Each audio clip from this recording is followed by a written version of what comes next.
Uyg'ur yozuvchisi Mamtevin Ho'shurning Xinjiang yoshlar o'smirlar nashriyoti tarafidan nashr qilingan Qum bosgan shahar nomli romani.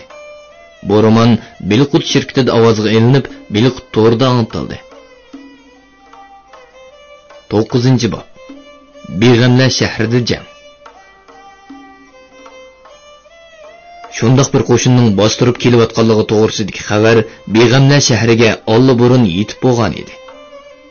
Albatta, bunday xabarlarni oldi bilan heliqi cho'lning o'g'ri yo'llarida shaytondek harakatlanib yuradigan savdogarlar yetkazib bo'ladi. Shu topda odamlar shahar sirtiga to'plangan bo'lib, bu kishilarni shaharning cho'ng oqsoqoli Yantoq oqsoqol tashkillab yuratdi. "Ay ko'mirchilar, sizlar meni ma'usatga, baqqallar, ovu tarafga. Ey Selim babka, sen qayoqqa qarab tursan? Jang meni ma'u orqangdagi maydonda bo'lmoqchi. Xudoya tova. Ey xotinlar, sizlar bu yerda nima bor? Bu yerda to'y emas, jang bo'lmoqchi, jang. Qani, hech bo'lmaganda orqaga siljinglar." deb varqiraydi oqsoqol kishilar orasida turib. "Mana ma'u taliblarni-chi, ularni qayerga qo'yamiz?" deb so'raydi oldirashliqda beshidagi sallisi bir tarafga qiyshib ketgan xalifa. "Xalpitam, sening bu taliblaring nimanda qonga qilib qiz-cho'konlar tarafga qarab turdi. Ularni ovu miskatlarning qatoriga boshla. Hey, u yoqqa demidim, mana bu yoqqa." Bu odamlarning chiroyi yurish turishidan jangga emas, ko'ngillik bir sayliga chiqishgandek ko'rinadi. Nag'ur dumboq chog'uvchilar havas bilan cho'kurabdi. Karnay so'naychilar qovuzini bo'lishig'ich ko'p turib, quloqni yarg'udek qattiq ovozda chirqirishardi. Uşaq balalar har tarafga qarab yugurishardi. Xuddi bu yerda biror ma'rika bo'layotgandek yemak-ichmak, usuzluq sotquchilarmi to'pning bir chetiga o'z yaymillarini yeyib ulgurgan edi. Bu alomanni tartibga selishning o'zi bir gap edi. Temirchining qo'lida bo'lqa, dehqonning qo'lida xazinasi, yog'ochchining qo'lida to'qmoq. Ishqilib, har kim qo'liga chiqqan narsasini ko'tarib bu maydonga kelgan edi. Ular hadab biri-biri bilan chaqchaqlashatdi. "Ey Saparvoy bayvachcha!" deb varqirda o'ynaqshib turgan bir arg'amoqni minib olgan savdogarga qarab biri. "Yaxshi etingni minib chiqqaningga qaraganda bu yerda baygi bo'ladi deb qolgan o'xshamamsa?" "Eli ko'rsa", dedi savdogar. "Eli jang boshlanganda men etimni choptirib hammaning oldida bo'laman." "Aytding ay", dedi yana bir aylan. "Foydasiga kelib qolsa, etingni dushmanga setib yutibla qaytamsanmiki?" "Ey satrash ustamay", deb chiqshatdi qovul bir temirchi usturasini tutib kulkulik holatda turgan o'ruq satrashga qarab. "Sen bu usturang bilan bizga hujum qilib kelganlarning soqol burtini elib qo'yib xizmat ko'rsatmoqchimisan?" "Ey qara, sen ularni tutib yiqitsan", dedi satrash. "Men yiqilganlarning piyini bir-birlab kesib tashlayman. Shuning bilan ular ikkinchilab o'rnidan qo'polmaydi." "Ey, yiqitgan odam uni o'zi o'rnidan qo'polmas qilib o'tamamdika?" deb kuldi boshqalar.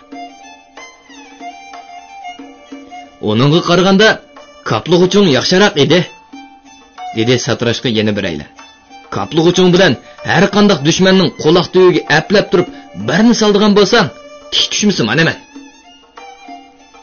Shu orada bu yerga soqol burutlari har xil rangda bo'yalgan bir bo'yoqchi kelib qoldi. "Hey, endi bu nima?" deb hayron bo'lib so'rashdi kishilar uning qo'lidagi xaltaga qarab. "Buning ichida Hindistonning tosh bo'yiqi bor", dedi bo'yoqchi jiddiy holda qo'lidagi xaltani sharatlab. "Nima? Sen dushmanlarning soqol burutunimi o'zingnikiga o'xshash qilib bo'yab chiqmoqchimi?" "Bu bo'yoq", deb tushundirdi bo'yoqchi. "Intayin zaharlik. Men uni hujum qilib kelganlarning ko'ziga chachiman. U ko'zini ocholmay kipirlab qoldi-da, Qolgan ishni sizlar aplaysizlar. Ey, men nemishqa o'zimning yelimlarimni unutib qoldim-a? Deb afsuslandi bir yelimchi. Uning butun badanidan ochiq yelim puriqi kelib turadi. Agar yosig'on yelimlarimni ularning yuziga birla surtib o'tadigan bo'lsam, ko'zi turmoq, og'zini ochamay qoladi. Qaranglar, nima karamat?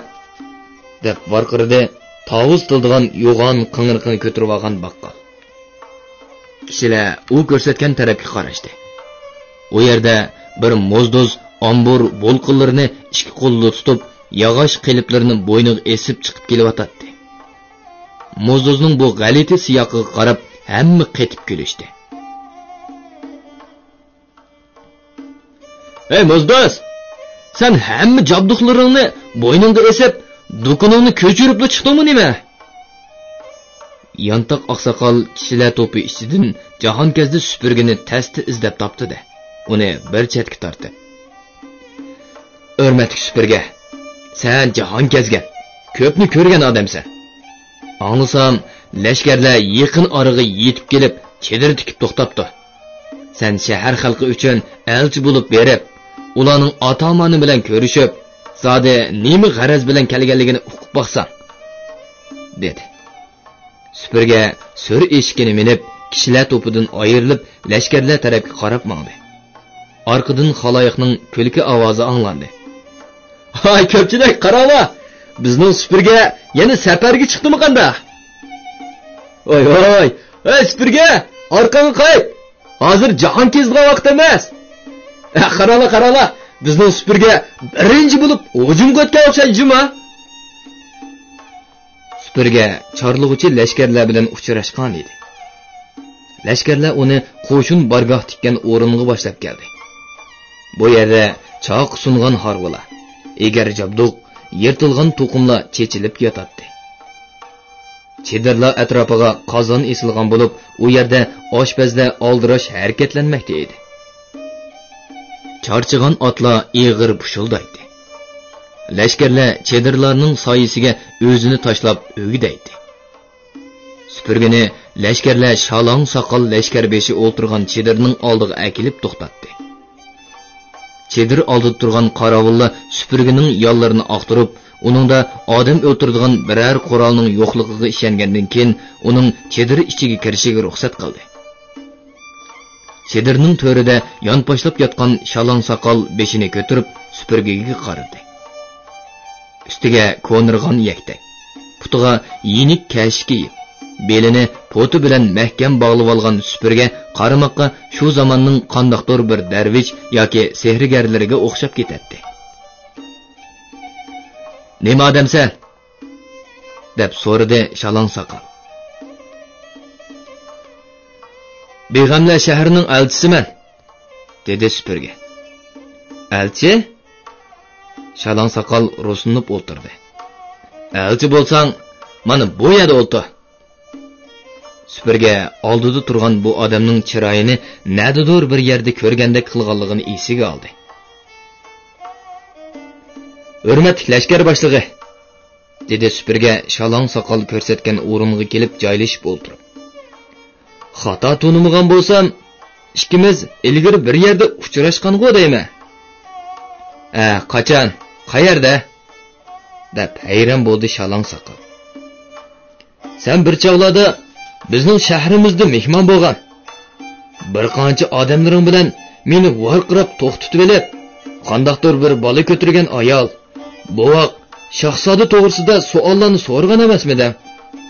Hurmatli lashkar boshlig'i, hamda sen shuncha o'la qo'shinni boshlab kelib, nima qilmoqchi?" Shalong soqol oldidagi supurgini esiga oldi va bir oz o'ng'aysizlangandek bo'ldi. "O'zing bilasan", dedi shalong soqol. "Men bir lashkarman. Shohning amrini ijro qilmay ilojim yo'q. Sizlar tarafda daqo dumboqlar chelinib, nima alomat bo'lyotdi? Shaharning fuqarolari sening qo'shin boshlab kelganingdan xabar tepib, shahar sirtiga to'plandi. Nima qilmoqchisan? Maqsadingni uchiq et. O'zingga ma'lum. Sening oldingda turgani ajoyib bir shahar. Bu shaharning sipilimi, lashkarimi yo'q. U yerga dunyoning hamma yerdan savdogarlar kelib tushib o'tadi. Oq niyat bilan kelganlarga dostixnimiz yeyiqliq. Men o'ylaymanki, mundaq mudofiasiz shaharga hujum qilish hech qanday bir shaqqa sharaf keltirmaydi. Yo'lni o'zing tanla. Mehmon bo'lib kelgan bo'lsang, shahar xalqi kulib qarshi oladi. Urushmoqchi bo'lsang, o'lib tugig. Odatda bozor bo'ladigan heliqi cho'ng maydonida o'y-o'ylardan akilangan kigiz gilamlarning ustida o'tirib, to'yib tamoqlandi.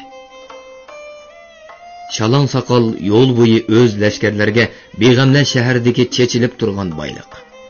Naqshchi qizlar, usulchi Nozinilla to'g'risida so'zlab, ularni ruhlantirib kelgan edi. Lashkarlar qo'rsq to'yib, orduqi chiqqandan keyin boyliq va heliqi va'da qilingan go'zallarning qorisini ko'rmayotganligiga qarab ich pushishga boshladi.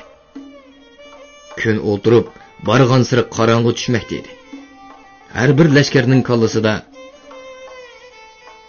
qachon lashkar boshliqlari bir yerda chiroyli xenimlar bilan payza qilib, yanchuqlarini oltin kumushlar bilan pompaytiyotdi. Ya'tili bizni bu yerdan quruq qo'l qaytirib mangdi. Har kim o'zining g'amini o'zi qilish kerak degandek xiyollar agib yuradi.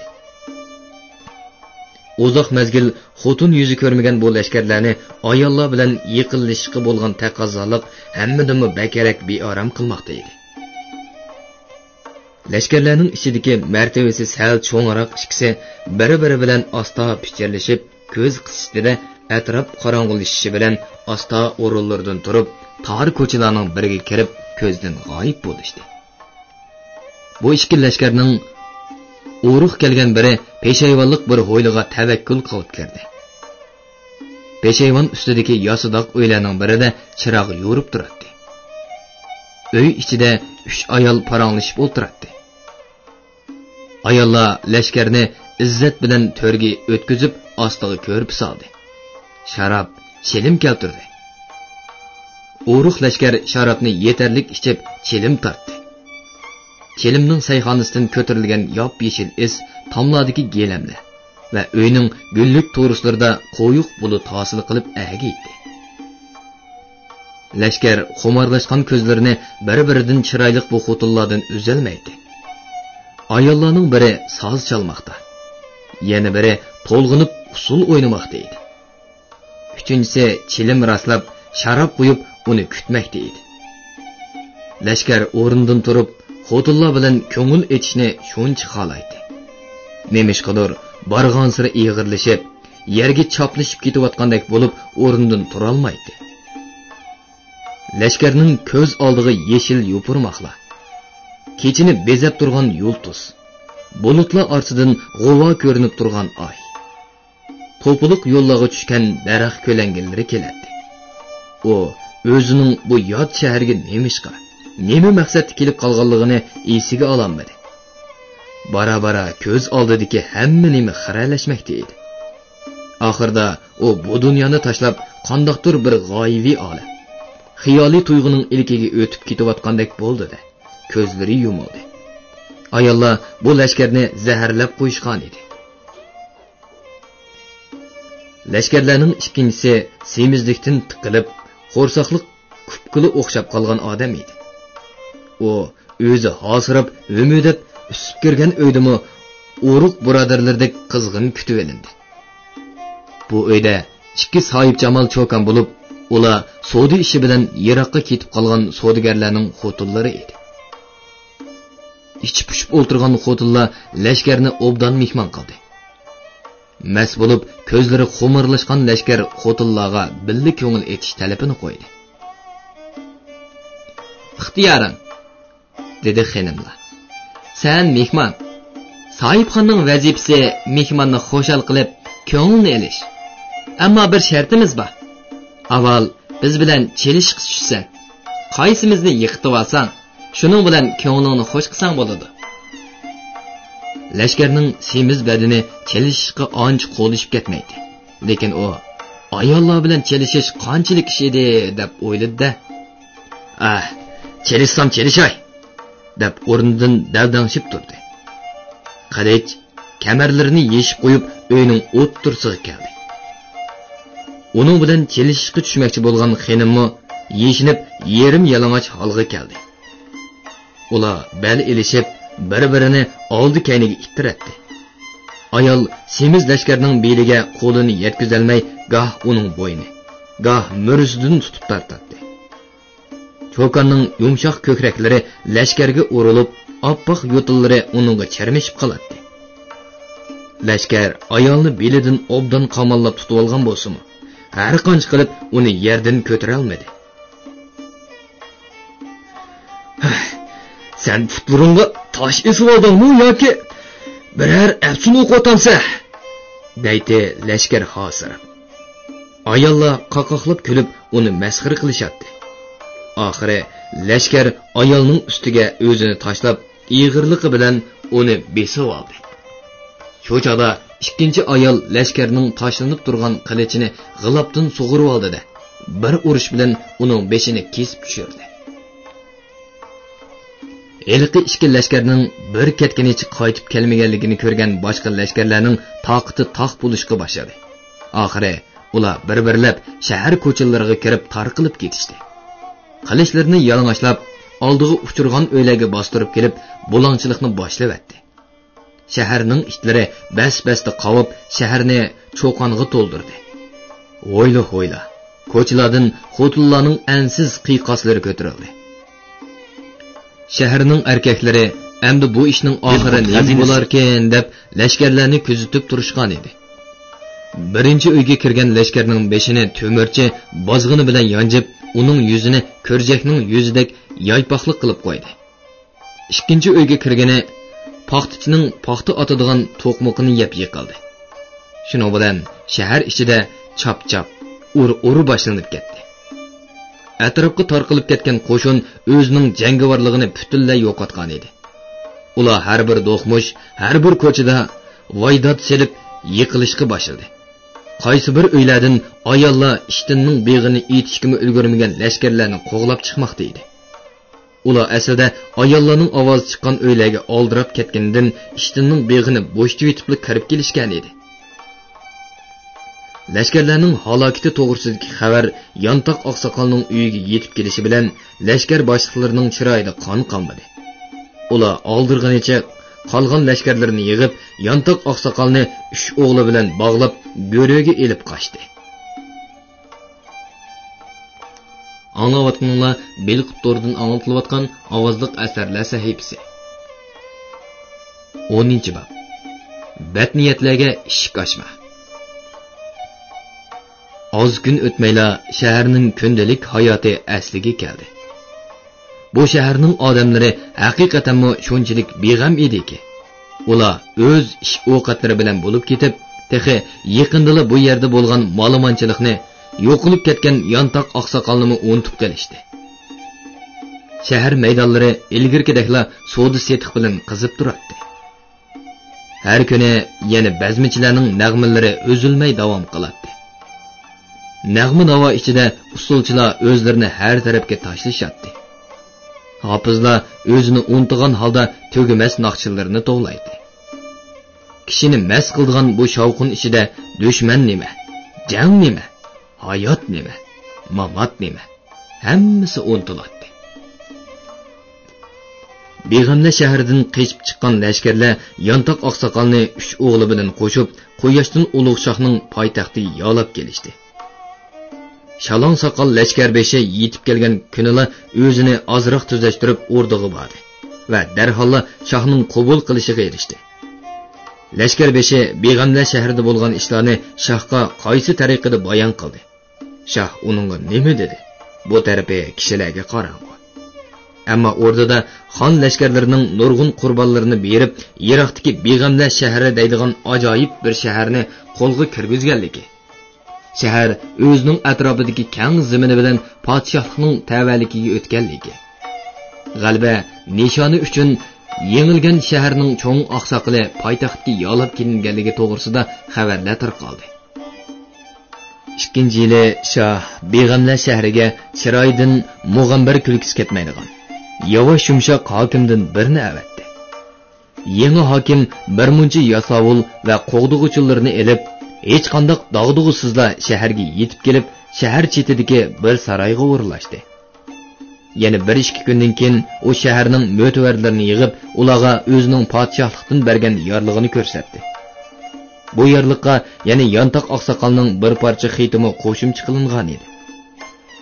Oqsoqol o'zining bu shaxsiy maktubida poytaxt Quyoshdan Ulug' shohning iltifotiga muyassar bo'lib, nihoyatda obdan turayotganligini, o'zining yoshinib qolganligini nazarga olib, shaharni boshqarishga yangi hokim tayinlaganligi va fuqarolarning omonligini saqlash uchun yasovullo avatganligi, shahar fuqarolarining yangi hokimiga bo'ysunib, ularning xarajati uchun talab qilingan o'lpon seliqlarni vaqtida topshirishi lozimligi haqida yozgan va xatning oxiriga o'zining shahar mo'tavarlariga tonish muhrini bosgan edi.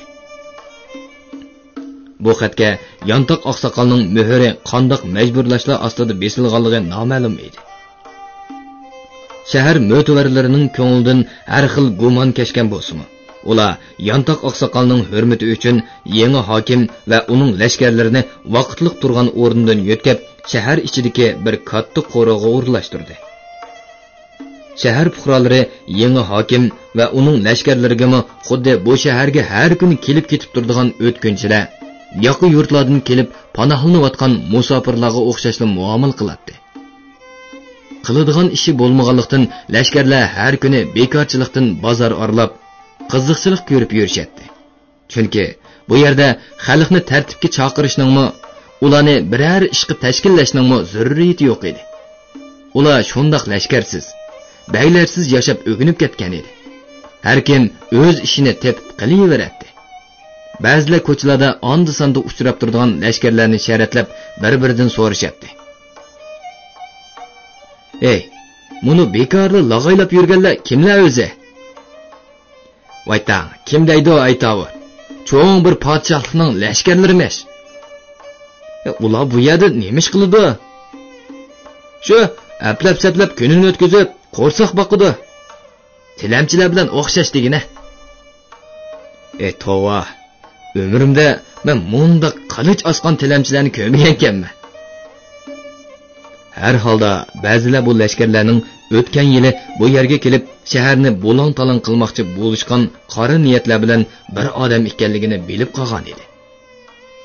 Ular bu lashkarlarga yana oq ko'ngillik bilan chaqchaq qiladi. "Ey birodar!" deydi temirchi oldiga uchirgan lashkarning do'lisi o'rib turib.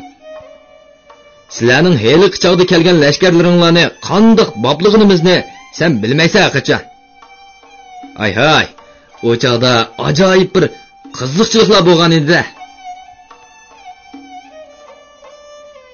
U rasvochiliklarni sen anglagan bo'lsang, bu yerga oyoq bosmas eding, deydi may kuplarining yenib turgan juvozchi. Lashkar boshliqlaring ishtinning tushib qolganiga qaramay qochgan edi shu vaqtda. "Ey musofir!"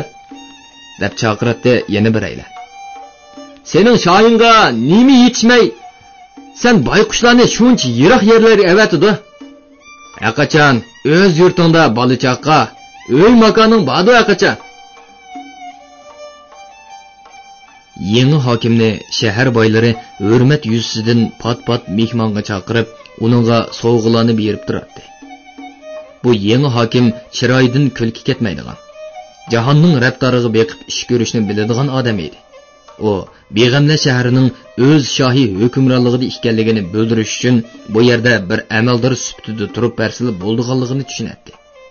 Shunglashqa u boshqalarga o'shiqchi kashil qilmay, o'ziga puxta bo'lib, yonchiqini dunyoga to'ldirib, jinini beqish yo'lini tanlagan edi. U pat-pat o'z ishlaridan podshohlikqa ma'lumotnoma yo'llab turardi. "Men bu shaharni masjid, xonaqalar bilan to'ldirib, shaharning arzimas fuqarolarini ulug' va shavkatlik shohimiz bilan Allohdan boshqa hech kimni yod etmaydigan qildim", deb yozatdi hokim podshohga yo'llab turadigan navbatdagi ma'lumotlarning birida. Imomlar har kuni namozlarda o'zlariga yumshoq po'shkal yeyish fursati yaratib bergan Quyoshdan Ulug' shohimizni ko'k ko'tarib maqtaydigan bo'ldi. Hozir bu yerdagi xonaqo, mozorlarda zikr suhbat, talqinlar shunchalik qizib ketadi-ki, har juma kuni qancha oshiqlar esidan ketib, udul jahannamga safar qiladi. Masjidlarda jamoat Qur'ondagi haqiqatlar ustida bahs munozara qilishib, bir-birining yoqasini siqishidi. Ularning podshohlarning xazinasidan qusur tepishga vaqti yo'q. Ko'ngli shaytonning vasvasasidan tamoman yiroq. Bu hokim beg'amna shahardan ketadigan chog'da 10 necha harvini oltin, kumush, qimmatbaholiq mollarga to'ldirib, izzati bilan ketib oldi. Uning o'rniga olmishib kelgan ikkinchi hokim boshqacharoq odam chiqib qoldi. U beg'amna shaharda hukm surayotgan qoida-nizom boshboshliqlarga zodi chidab turolmadi. Bu sodis yiqib turgan shunchavala cho'ng shahar bo'lsin-u, podshohlikqa o'lpon seliq topshirmasin. Odamlari podshohni tonimasin. Bu qanday g'alat ish-a? deb azoblanadi. Hokim shahar mo'tavarlarini oldiga chaqirdi. Bu shahar podshohlikqa vaqti qaralda o'lpon seliq topshirib turish kerak, dedi hokim. Ya'ni, masalan, har bir dehqon olgan hosulning 3dan 1-ni, kasblar o'z kirimining naq yarmini. Nima deding? dedi biraylar. Xalqning ol. Podshohingmi, o'zingmi ol. Podshohing aytib qo'y. Albatta, bizning bola chaqalarimizning bu dunyoligi, ota bovimizning u dunyoligi uchun duo qilib qo'ysin. Ha, hayron bo'lib qaraysan-ku. Bizning bu yerda bekorga bir nima olgan odam mol egisi uchun jazman duo qilish kerak-da. Hokim lashkarlar yig'ib kelgan dunyoning nihoyatda oz bir qismini shohga mang'uzib, qolganini o'zining xususiy hisobiga yozadi. Shundoq bo'lsa-mu, uning ichi alamdan o'rtinib, oromsizlanadi. Chunki uni bu yerda hech kim ko'zga ilib qo'ymaydi. Kishilar nazarda u ko'chaga chiqib, sadaqa yiquvchilarning boshlig'i edi xolos. Hurmatli shoh, deb yozatdi u podshohga yezib turadigan maktublarini davomlashtirib. Ömrümdə mən mundaq saranglar bilan to'lgan shaharni ko'rgan emasman. Bu yerning fuqarolari xuddi yovvoyi hayvonning o'zi. Bu shahardagi to'qchilik, boyashachilik odamlarni shunchalik erki qilayotganki, ular adab qoida deganni bilmaydi. Ne podshoh, ne hokimni tunimaydi. Saranglar ichida yurib, o'zimni sarang bo'layil deb qoldim. Xuddi hammasining ichiga shayton kirib olib, g'idiqlayotgandek uchrashganni masxir qilib kulguni kulgan. Men ularning ustidagi o'lpon seliqlarni hassilab oshirdim. Yuzlab jasuslarni ularning orsiga qo'yib etdim. Beg'amla shahrining yana bir tarafida kangri ketgan o'chiqchilik bor edi. O'chiqchilikning chetini qirg'oqlargacha to'lib suv oqadigan bir o'stam kesib o'tadi. Loyqib oqadigan suv yog'och ko'riklar ostidan o'tganda qisilib, bo'jg'ullar chachirtib kuchlik go'rildaydi. O'stam yoqsidagi qaysi bir zamonlarda kimlar tarafidandir tikib qo'yilgan qadimiy so'gatlar Majnun tolla o'z atrofiga qo'yuq soy tashlaydi. Kun namoz digardan o'tganda bozorning vong cho'ngidan issiqdan qochgan odamlar org'inlik bilan qadam elib bu yerga qarab oqatdi. O'stam bo'yidagi yumshoq qumga kelib o'zini tashlaydi. Xurjillarni beshiga qo'yib, ko'zini yumib hardoqini chiqaradi. So'gatlarning salqin soyisi, o'stam suydan urilayotgan salqin shamol ularga orom baxsh etadi. Bu yerning qumlari shunchalik yumshoq va toza ediki, hech kimning kiyim-kechikida dog' qoldirmaydi. O'stanga qaritib chalingan oshxonalarning o'choqlarida lavuldab o't ko'yadi. U yerdan issiqnon, qizirib pishgan samsa, parmoda, go'shkirdilarning dori darmonga to'yingan o'tkir purqi keladi. Do'konlar oldiga esilgan chiroyli qafaslarda qushlar sayrishadi. Kavob va har xil qo'rimlarning mazalik purqi o'stan bo'yining salqin havosiga singishib, kishining ishtahosini g'idiqlaydi. Tom turistlarni qop-qora qo'rim bog'lab ketgan oshxonalarda qistilib, tarlab o'tirib tamoqlangan xaridorlar yana o'stan bo'yiga qaytib chiqib, muzdek suvda yuzlarini yuvib, pashlarga ertishadi. Ba'zi chog'larda qaysi bir yo'g'on so'gatning soyasiga nurg'un odamlar to'plashib qolgan bo'ladi. Bilqut xazinasi suroqlar chiqib turgan kishilar to'pini yerib oladigan o'tgan kishi u yerda nag'machilarning nag'ma qilayotganligini yoki bo'lmasa qandoqdir bir hindi sehrgari yoki sharq serikchilarining o'yin ko'rsatayotganligini ko'radi. Serikchilar inchki tanalar ustida oldi orqasiga mang'atdi. Tik xodilarga maymundek chaqqonlik bilan yomishib chiqib, havoda mo'lliq etishyapti. Sehrgarlar og'zidan birda suv, birda o't chiqarib purkishyapti. Odamning kollasini elib, parchalab, qopqa solib, yana birdamda tirildirib, chiqarib, qarab turganlarning ko'zini oli chekman qilib etadi. Odamlarni hammadami bak jalb qildig'ini maddahlar so'rin edi.